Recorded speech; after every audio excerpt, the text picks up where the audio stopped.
He's the leader. He's the head dog. Everyone else is his bitch.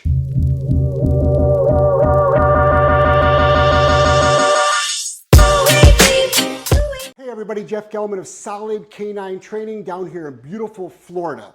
Buddy is with us actually from Maine. Buddy was put on a transport, sent all the way down here to Florida. So from Maine to Florida for intensive rehab.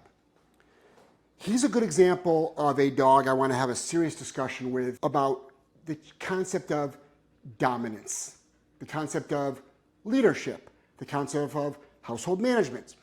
All of those things are supposed to be bad. Everybody makes an excuse about the dog. Let me tell you a little bit about Buddy. Buddy is owned by a woman, and there's a couple of kids in the house, adult children, 17 to 22. She cannot hug her children in the presence of Buddy because Buddy will attack them. If she's in her bed and the dog's in the bed, separate conversation, we know a lot of dogs shouldn't be in beds, but if anybody walks in the room, they get attacked. If anybody tries to walk into the front door, they get attacked. If anybody goes into the kitchen, they get attacked. If anybody tries to leave the house, they get attacked. That is what we were presented with the dog. That's the dog.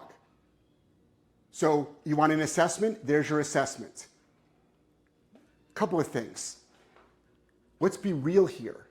The amount of trainers that would say, oh, the dog's afraid. You have zero idea about animal behavior, and you shouldn't be training dogs or working with families. The dog is not afraid. This conversation that dogs are doing stuff because they're afraid is a lie. It's the breed.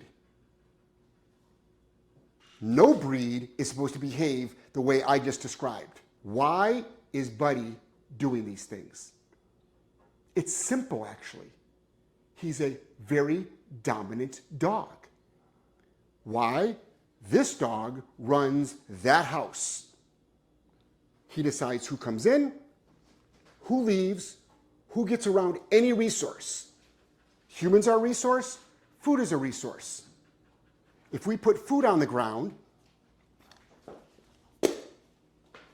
and Buddy is eating it, and if I walk towards it, Buddy attacks.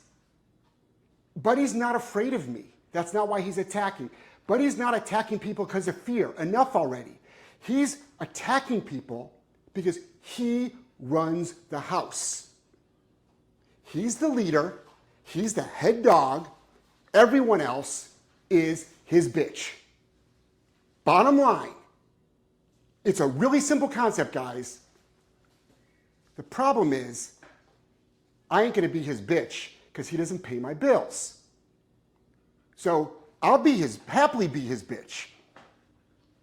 You work, you pay taxes, you buy groceries, you pay the mortgage, you pay the utilities, you drive me everywhere, you cook my meals, you clean my house, I'll be your bitch.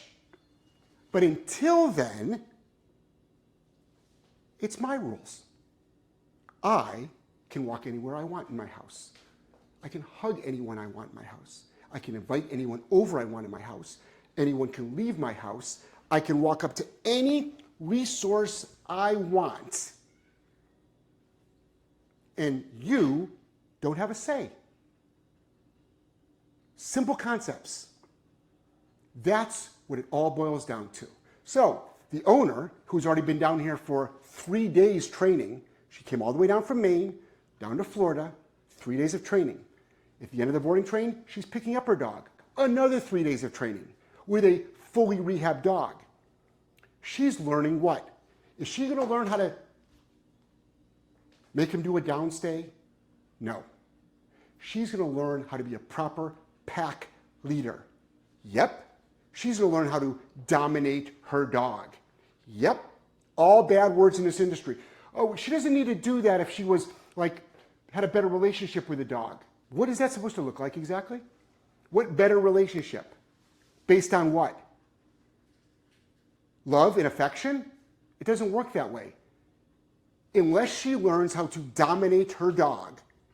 I know a lot of people struggle with that word because it's a bad word. People think it's in the abuse category instead of the leadership category, because a lot of folks out there struggle with issues from childhood with parents, bosses. These are your own struggles. I get it. You have a hard time with authority. I get it. But this dog is running things. So I should be able to break. So this right here, break.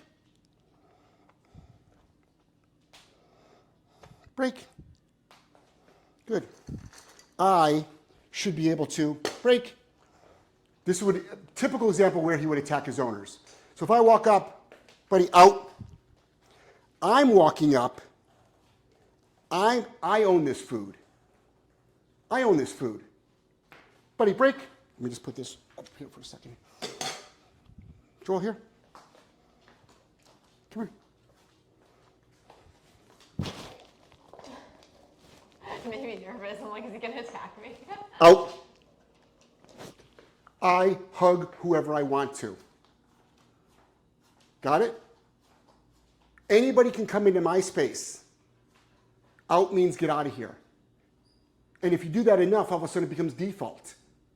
Everything in this house belongs to me. Every resource. Stop making excuses for your dog. Oh, he's afraid. He's not afraid. He's not a fearful dog. He's an extremely dominant dog. Now, a lot of folks will say, well, I don't have to do that with my dog. You don't own a dominant dog. There's many dogs we don't have to do this with either. We don't have to have this philosophy with a lot of dogs. Maybe he needs more training. What kind of training does he need? Tell me. What, he needs to learn more obedience commands? No. He needs to be put in his place. Put in his place. Can't be so dominant. You need to be dominant. Let's turn all that into, that's old school, old thinking. Science disagrees with you. For some weird reason, we keep seeing dogs like him over and over and over again, and it's the same formula at the house. He doesn't give a shit about anybody at that home. Guess what? He's a really cool dog. He's a fun dog. He's a friendly dog. None of that matters. He's a dominant dog, and the house belongs to him, and he makes the rules. So enough of this conversation of there's no such thing as pack hierarchy, there's no such thing as dominance, there's no such thing as leadership. Dogs are your equal. Bullshit. It's a joke. That's why so many families are struggling. We see dogs like this all the time. We also see dogs that are not like this. Bottom line, though, you have to be your dog's leader. So what does leadership look like? Well, you saw the food, right? You saw, buddy, here. Good job. Break. Okay? That's my food. He's eating it. So I can even just go like this to him. I don't even have to say anything. My presence moves you away from the food. Okay? If I'm over here by the door and he wants to rush out the door, okay? If he wants to rush out the door, my presence moves you away from the door. If he wants to go out this door, buddy, here. Okay? If I want him to go out this door and I move into him, get out of my way. It's not even about a command. It's not an e-collar conversation, problem collar conversation. It's not a shock collar conversation. It's not a bonker conversation. It's not an obedience command conversation. It's a leadership conversation. Buddy, here. Place. It's about also, sure, obedience too. We'll throw that in. Do what I tell you to do, when I tell you to do it, how I tell you to do it. Go there and ignore everything, no matter what's going on. But that's the obedience part of it. You can have a dog that's very obedient, but still runs the house. He also has been to an 8-week boarding training prior to this. And then guess what they focus on? Obedience, not state of mind, not leadership. We see this over and over and over again. Dogs are running house. Think about this very clearly. If my dog's in a certain room, I can't walk in. Just think about, what? If my dog's on the couch, I can't move my dog off the couch, or I can't sit on the couch, or I can't hug somebody on the couch because my dog will get aggressive. What? If there's food on the ground, I can't go for it because my dog will attack me for it. What? If I say no to my dog bites me. What? Serious? Like, this is not an obedience issue. It's a leadership issue. Meanwhile, we go off leash, we go bike riding, we go to the park and walk around off leash, we go to the beach, we go for car rides, we do obedience, we go for daily walks, we play, we have fun. Nothing to do with anything. He knows a bunch of obedience commands. So what? Unless you address your leadership dynamic in your house, you will struggle. Now, again, someone's going to chime in. Well, I've had dogs all my life and I didn't have to do that. I get it. But I assure you, if you got a dog like this, the dog would walk all over you. Enough of this. Leadership is bad. Structure is bad. Household management is bad. Dominance is bad. If it's the dog, it is. But if it's the human, no. As the person in charge of your home, which is supposed to be a human, everyone underneath you should be listening to you. The way it works. Don't humanize this, everybody, even though I did a little bit so I can connect with you. Stop making excuses for your dog's bad behavior. Fear being the big one. He's not afraid. That's a cop-out excuse that trainers and owners use. He must be afraid. That's why he attacked the person as they were leaving the house. He must be afraid. That's why when my friend came over, he ran across the room and bit them. Oh, he must be afraid that's why when I bent down to get the food, he bit me. Your dog's not afraid. Dog's aggressive. Dog's pushy. Dog's dominant. And you can reverse that quickly by being a proper leader. How do you become a proper leader? Not through obedience. You need help too. We show you how to do it all the time. That's why we do a lot of human training. Love you guys. Take care.